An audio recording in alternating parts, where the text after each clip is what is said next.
மனிதனாக வாழ தன்னாட்சி முக்கியம்.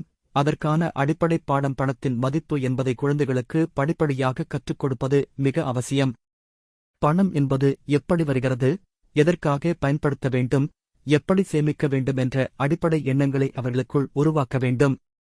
சந்தையில் பொருட்கள் வாங்கும்போது விலை வேறுபாடுகள், தேவைகள் மற்றும் ஆசைகள் எப்படி மாறுபடுகின்றன என்பதை காண்பிக்க வேண்டும். ஒரு சிறிய அளவில் வாரம் அல்லது மாதத்துக்கு சிறு செலவுக்காக பணம் கொடுத்து, அதை செலவு, சேமிப்பு, பகிர்வு என்ற 3 பாகங்களாக பிரிக்கச் சொல்லுங்கள்.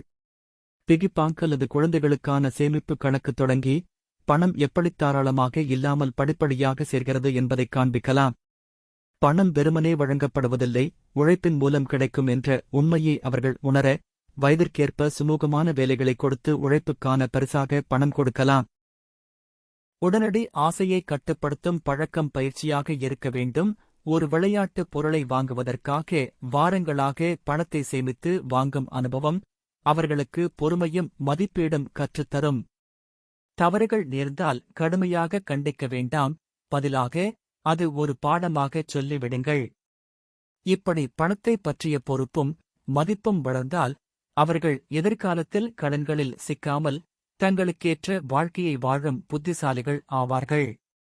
பண மேலாண்மை என்பது வெறும் கணிதம் அல்ல, அது வாழ்வியல் முறையையும் மனப்பாங்கையும் உருவாக்கும் பாடம்.